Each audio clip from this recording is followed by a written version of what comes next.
नमस्ते छात्रों। कक्षा 8वीं विषय हिंदी सुलभ भारती।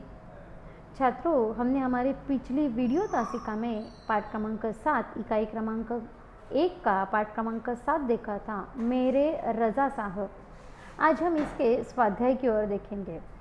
पाठ में आने वाले नए शब्द फिर से एक बार देखिए। अनहोनी यानी असंभव न होने वाली घटना, शून्य की तरह लेटना यानी बिल्कुल हलचल न होना, स्थिर होना। ईसाई, इस शब्द का अर्थ है क्रिश्चियन। न्योता देना यानी आमंत्रण देना, बुलाना। इंटरव्यू, इस शब्द का अर्थ है मुलाकात लेना या फिर साक्षात्कार। तन्मयता यानी एकाग्रता।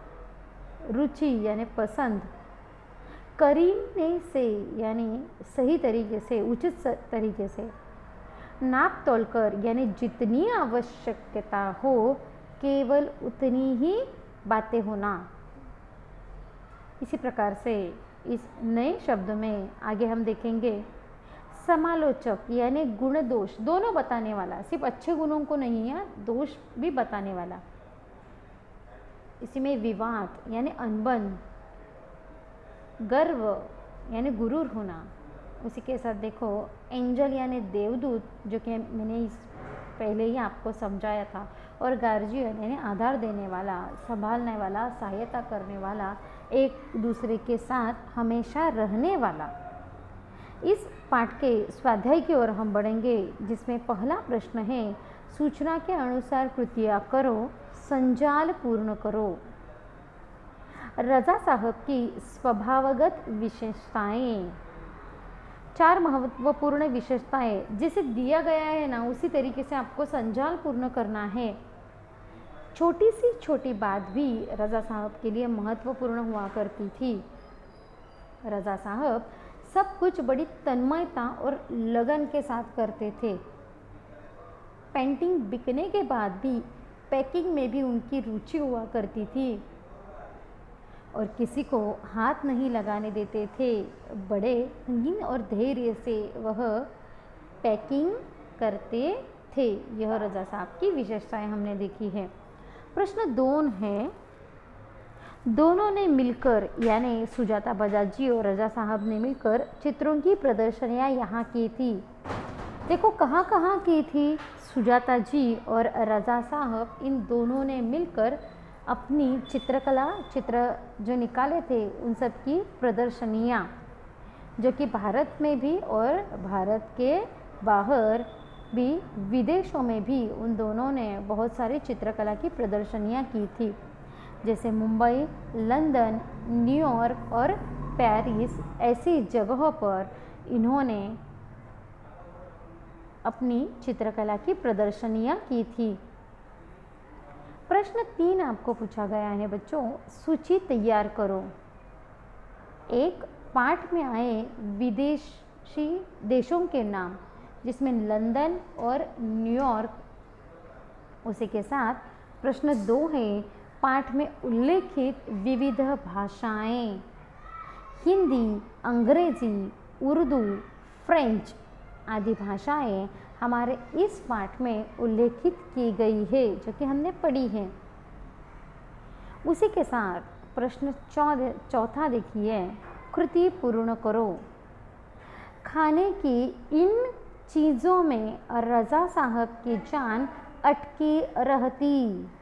ऐसी कौन सी खाने की चीज़ें थी, जो व्यंजन थे, जिनमें रजा साहब की जान अटकना, जान अटकना यानी मन में सिर्फ वही बात होना। दाल, चावल, आलू की सब्जी, रोटी, इन 4 व्यंजनों में यानी इन 4 व्यंजन रजा साहब को खाने में बहुत अच्छे लगते थे। इसी के साथ रजा साहब स्टूडियो में यह सब एक साथ रहते थे। कौन कौन सी ऐसी चीज़ें थी जो रजा साहब अपने साथ अपनी स्टूडियो में रखते थे, जिसमें देखो गणेश जी की मूर्ति, क्रॉस, बाइबल, कुरान, गीता, रजा साहब अपनी माँ का एक फ़ोटो, गांधी जी की आत्मकथा तथा भारत से लिए हुए उन्होंने मोगरे के कुछ सूखी मालाएं, सूखे फूलों की मालाएं, इन सारी चीज़ों को रज़ा साहब अपने चित्रकला स्टूडियो में अपने साथ और एक साथ रखते थे। छात्रों, इस पाठ के भाषा बिंदु में आपको प्रश्न दिया गया है कि पाठ्य पुस्तक से 10 वाक्य चुनकर उनमें से उद्देश्य और विधेय अलग करके लिखो।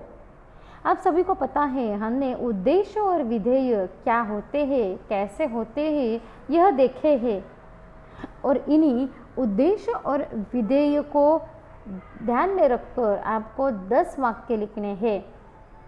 फिर से एक बार पुनरावृत्ति के लिए उद्देश्य की व्याख्या देखिए कि वाक्य में जिसके विषय में कुछ कहा जाता है, वाक्य में जिसके विषय में कुछ कहा जाता है उसे उद्देश्य कहते हैं, तथा वाक्य का बाकी हिस्सा यानी वाक्य में उद्देश्य के बारे में जो कुछ बताया गया, जो कहा गया, उसे वाक्य का विधेय अंग या फिर विधेय कहते हैं।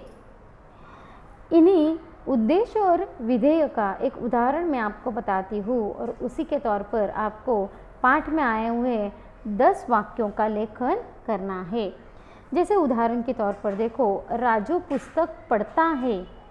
इस वाक्य में राजू यह नाम है, संज्ञा है जो उद्देश्य कहलाती है, और राजू के बारे में कहा गया वाक्य जैसे कि पुस्तक पढ़ता है, यह विधेय भाग हुआ। उद्देश्य और विधेय ऐसे ही ध्यान में रखकर आपको पाठ्यपुस्तक में आए हुए 10 वाक्य चुनने हैं और उनका लेखन करना है। लेखन करने के बाद उद्देश्य और विधेय अलग अलग लिखने हैं। जैसे पहले वाक्य लिखना है, उसके नीचे उद्देश्य और उसके नीचे वाक्य में आया हुआ विधेय। ऐसे आपको कुल मिलाकर 10 वाक्यों का लेखन इस स्वाध्याय में करना है। उदाहरण के तौर पर मैं आपको समझाती हूँ और एक बार। मैं दिल्ली पहुँची थी। इस वाक्य में मैं यह हुआ उद्देश्य तथा दिल्ली पहुँची थी यह इस वाक्य का विधेय अंग हुआ। वह अस्पताल में सुन्न की तरह लेटे हुए थे, तो इसमें वह अस्पताल और बाकी वाक्य हुआ विधेय अंग। इसी प्रकार से आपको कुल 10 वाक्यों का लेखन अपनी वर्ग कार्य की कॉपी में स्वाध्याय लेखन करते समय करना है। देखो, उचित वाक्य पहले लिखना है, नीचे उद्देश्य और उसी के नीचे वाक्य में आया हुआ विधेय आपको लिखना है। इसी प्रकार से 10 वाक्यों का आप लेखन करोगे। उसके नीचे है उपयोजित लेखन का भाग, जहाँ पर दिया गया है जहाँ चाह होती है वहाँ राह निकल आती है। इस सुवचन पर आधारित 80 शब्दों तक कहानी लिखिए। शब्द मर्यादा यहाँ पे आपको दी गई है। 80 शब्दों से आपको इस कहानी का लेखन करना है। उदाहरण के तौर पर मैं यहाँ पर एक कहानी आपको पढ़कर सुनाती हूँ।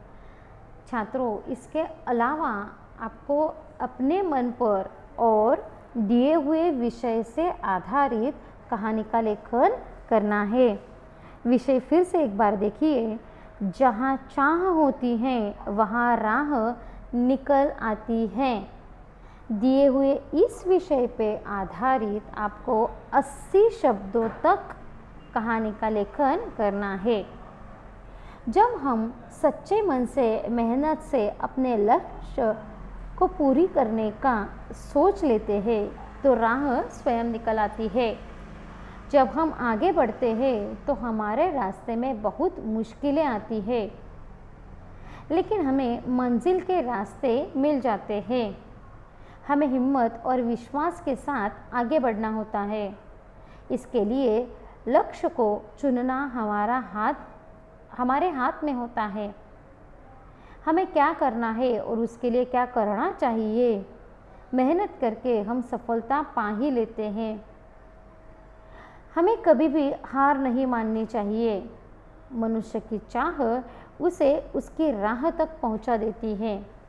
जिस तरह कौवा पानी की तलाश में सब जगह घूमता है, बहुत कोशिश करता है, लेकिन अंत उसे राह मिल जाती है। पानी मिल जाता है, लेकिन अपनी मंजिल तक पहुंचने के लिए वह भी कोशिश करता है, प्रयास करता है, प्रयत्न करता है। वह अपनी हार नहीं मानता। अंत उसे पानी मिल जाता है। यह कहानी तो आप सभी को पता होगी कि किस प्रकार से कंकड़ उस मट्टी के ढेरे में डालकर कौवे ने पानी पिया। छात्रों, इन सभी प्रश्नों के उत्तर सविस्तर रूप से आपको अपने वर्ग कार्य की कॉपी में आज के दिनांक लिखकर करना है और उसकी PDF फोटो अपने ग्रुप पर भेजनी है। स्वाध्याय लेखन, शब्द, उचित शब्दार्थ, कहावतें और उपयोजित लेखन का भाग, व्याकरण विभाग का भाग आपको सभी प्रश्नों के उत्तरों का लेखन करना है। धन्यवाद।